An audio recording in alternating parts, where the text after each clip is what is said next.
अखिलेशच्या दुसऱ्या बाजूला येऊन बसलेली रमा आता मुसमुसायची थांबली होती, पण अजूनही मान खाली घालूनच बसली होती. जा ग रमे, जरा आता रडणं थांबव. जरा जा आणि जरा घोटभर पाणी पिऊन ये. आणि जावयांना पण आण तर एखाद ग्लास भरून. शालिनीबाई जरा करड्या आवाजात तिला म्हणाल्या. ती आत बाथरूममध्ये गेली. तसे शालिनीबाई जावयाला म्हणाल्या, अखिलेशराव, मी म्हणते, तुम्ही अजिबात लाजू नका आणि काही वेगळं वाटून घेऊ नका. मी तिला आता व्यवस्थित सांगितलं. ती आता आल्यावर तिला जरा जवळ घ्या आणि तुम्ही सुरुवात करा. जरूर पडली तर थोडीशी जबरदस्ती करा. जरा ओरडली किंवा कणली तरी दुर्लक्ष करा. शेवटी यासाठीच तर लग्न करतात अहो जावई. जस जेवताना लाजलं तर उपाशी राहावं लागतं ना, तसंच या बाबतीत पण असतं. लक्षात ठेवा, ज्याने धरली लाज त्याची भागत नाही भूक. अखिलेश आता जरा गोंधळला होता. शेवटचं वाक्य त्यांनी दबलेल्या आवाजात म्हटलं होतं. जावयाला दिलेला कानमंत्र होता तो. रमा बाहेर येताच यांनी तिला आपल्या पुढ्यात बसवलं. हे बघ रमे, एवढं काही वाटून घ्यायची गरज नाही. जरा धीर धर आणि थोडंसं सहकार्य कर. बस इतकंच, आणि उगीच नखरे करू नकोस. बस, माझं काम झालंय. आता मी जाऊन झोपते. कशी त्या थोड्याशा अनिच्छेनेच उठल्या. बाहेर जाताना त्यांनी हळूच दार लोटून घेतलं, अर्थात दार पूर्ण बंद होऊ दिलं नाही. आपल्या खोलीत येऊन पलंगावर पडल्या. बाजूच्या बेडरूममध्ये जाऊन त्यांनी अंथरुणावर अन्न टाकलं, पण अस्वस्थही वाटत होतं. राहून राहून अखिलेशाचं अर्धवट उघडण त्यांच्या डोळ्यांसमोर येत होतं. त्या सारख्या या कुशीवरून त्या कुशीवर होत होत्या. शेवटी त्यांना राहावेना. त्या परत बाहेर आल्या आणि आवाज न करता माठातून एक ग्लास पाणी प्यायल्या. जाताना परत मुलीच्या बेडरूमजवळ जाऊन त्यांनी कानोसा घेतला. आतून दबलेले हसण्याचे आवाज, हुंकार आणि गप्पा येत होत्या. किलकिल्या दारांतून शालिनीबाईंना दिसत होतं. अखिलेश रमाच्या जवळ होता. तिच्या दोन्ही बाजूला हात रोवून तो जोरदार हसत होता. बघ, मी सांगत होतो ना, काही होत नाही. उलट मजाच येते. हो की नाही? अखिलेशचा आवाज.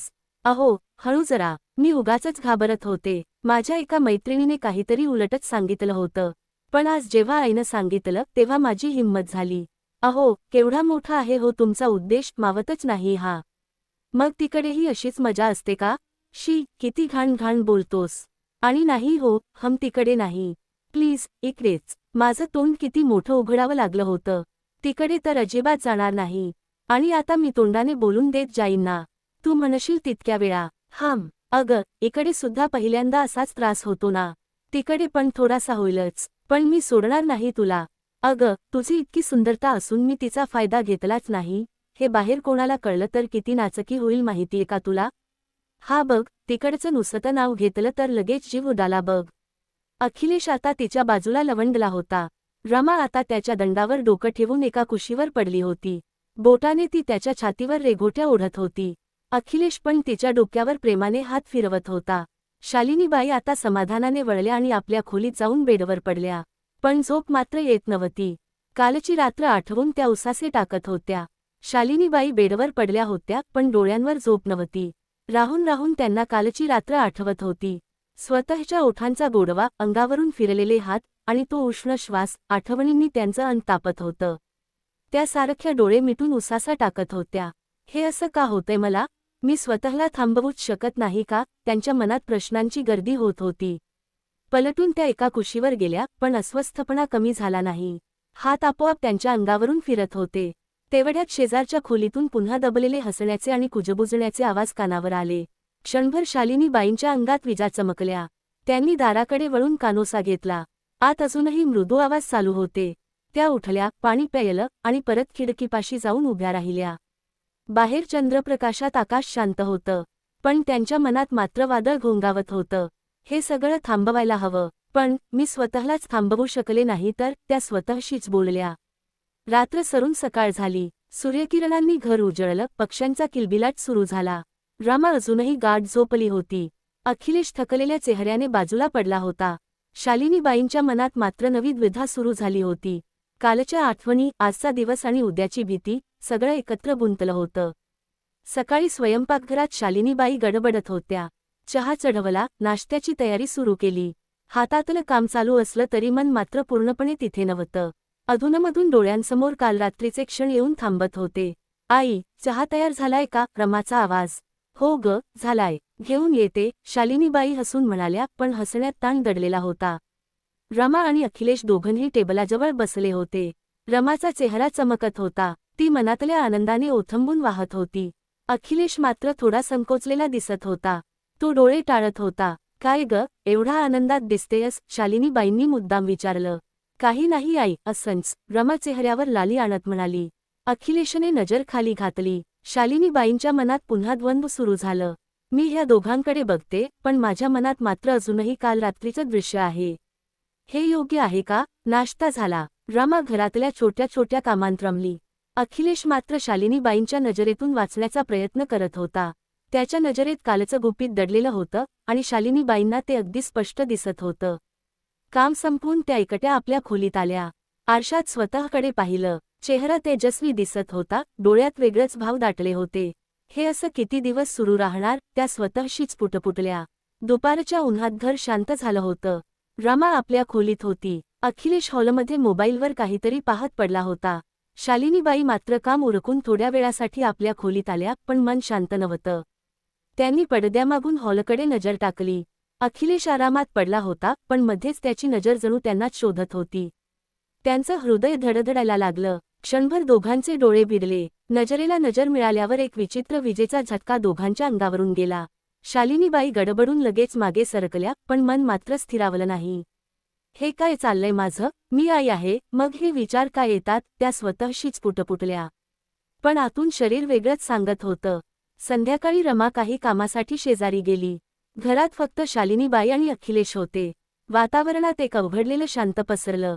काकू, पाणी मिळेल का? अखिलेशचा आवाज आला.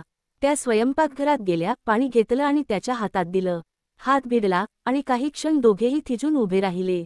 शालिनीबाईंनी घाईघाईने हात मागे घेतला. काही काम असेल तर मला हाक मार, असं म्हणून त्या परत वळल्या. पण मनाच्या आत खोलवर त्यांना जाणवलं, हा खेळ आता फक्त नजरेपुरता राहणार नाही. रात्र झाली. घरात सगळीकडे शांतता पसरली होती.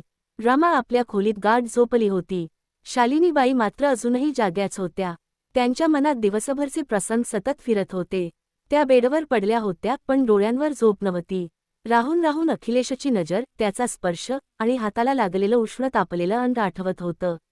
क्षणभराने त्या उठल्या. पाणी प्यायला स्वयंपाकघरात गेल्या. तेवढ्यात मागून आवाज आला. काकू, झोपल्या नाही का अजून? शालिनीबाई दचकल्या. वळून पाहिलं तर अखिलेश तिथे उभा होता. त्याचे डोळे थोडे थकलेले, पण नजरेत एक वेगळीच चमक होती. हो, झोप लागत नव्हती म्हणून पाणी प्यायला आले, त्या हलक्या आवाजात म्हणाल्या. दोघं काही क्षण शांत उभे राहिले. मग अखिलेश हळूच म्हणाला, कालची गोष्ट विसरताच येत नाही काकू. शालिनीबाईंचं हृदय जोरात धडधडलं. शश, आवाज कमी ठेव. कुणी ऐकला तर? अखिलेश एक पाऊल जवळ आला. आता दोघांमधलं अंतर अगदी थोडंच उरलं होतं. त्याच्या श्वासाची उष्णता त्यांच्या चेहऱ्यावर जाणवत होती. काकू, मला थांबवत नाहीये स्वतःला, तो कुजबुजला. शालिनीबाई थरथरल्या. त्यांच्या मनात भीती आणि आकर्षणाचं प्रचंड मिश्रण होतं. हात आपोआप उचलले गेले. त्यांनी अखिलेशच्या खांद्याला हलकेच स्पर्श केला.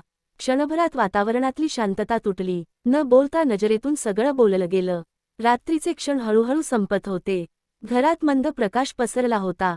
रमा गाढ झोपली होती, पण शालिनीबाई अजून जाग्या होत्या. मनातल्या विचारांनी त्यांना थकवले होते. कालच्या रात्रीच्या आठवणी डोळ्यांपुढे फिरत होत्या. अखिलेशची नजरेतली ती चमक, त्याचा हलका स्पर्श आणि त्या हातातील उष्णता, सगळं अजूनही मनावर अधिराज करत होतं. सकाळी जाग आल्यावर शालिनीबाई थोड्या वेळ शांत बसल्या होत्या. दिवसभरच्या कामाचा विचार चालू होता. घराची स्वच्छता, कपड्यांची व्यवस्था आणि अखिलेश, रमाची काळजी यांचा विचार करत त्या थोड्या गडबडलेल्याहून थोड्या शांत झाल्या. रमा जागी झाली आणि हलके हसून शालिनीबाईंना पाहिले. आई, कालची रात्र मला अजून थोडा भीती वाटत होती, पण मजा पण झाली, तिने हळूच सांगितले. शालिनीबाईंनी मनःपूर्वक हसत म्हणाल्या, हो ग, पण आता लक्षात ठेव. काहीही होईल तरी संयम बाळगणं गरजेचं आहे. घरातला सगळा आदर जपणं महत्वाचं आहे. अखिलेश थोड्या वेळानंतर हॉलमध्ये आला. त्याने रमा आणि शालिनीबाईंना पाहिलं. सगळं ठीक आहे ना? त्याने विचारलं. हो, ठीक आहे, पण आजपासून थोडा काळजी घ्या, सर्व काही नीट सांभाळलं पाहिजे, शालिनीबाई म्हणाल्या. त्या दिवशी सगळ्यांनी नुसतंच गप्पा मारल्या आणि घरातली शांती हळूहळू परत आली. पण शालिनीबाईंच्या मनात अजूनही कालच्या रात्रीच्या आठवणींचा अंश दुसरपणे उरला होता. काही दिवसांनी रमा थोडी अस्वस्थ असल्यामुळे माहेरी राहायला गेली होती. घर शांत होतं, पण शालिनीबाईंना तिच्या गैरहजरची काळजी वाटत होती. त्या सकाळी उठून शालिनीबाईंनी नाश्ता करून घराची स्वच्छता तपासली. पलंग, टेबल, फर्निचर सगळं नीट व्यवस्थित केलं. घरातली शांतता आणि स्वच्छतेमुळे त्यांना थोडा धीर आला. थोड्या वेळानंतर त्यांनी रमाला फोन केला. हॅलो रमा, काय चाललंय? आराम आहे ना? जेवण घेतलंस ना? रमाने नुसता हुंकार दिला. काय ग, काही त्रास नाही ना? शालिनीबाईंनी विचारलं. नाही आई, सगळं ठीक आहे. फक्त थोडा कंटाळा आला होता, रमा म्हणाली. शालिनीबाईंना आता आराम झाला. त्या घराच्या कामाला परत लागल्या. कपडे धुवून, वाळवून, स्वयंपाकाचं काम करून त्यांनी घर नीट व्यवस्थित केलं. अखिलेश आपल्या कंपनीच्या कामात व्यस्त होता, त्यामुळे घरात फक्त शालिनीबाई आणि रमा होत्या. शालिनीबाईंना रमेची काळजी वाटत होती, पण त्यांना खात्री होती की सगळं नीट सांभाळलं जाईल. अगं, रमा, थोडा वेळ आराम कर आणि काही काळजी करू नकोस. मी बघून घेईन सगळं, शालिनीबाईंनी स्वतःला सांगितलं. त्या दिवशी संपूर्ण घर शांत होतं.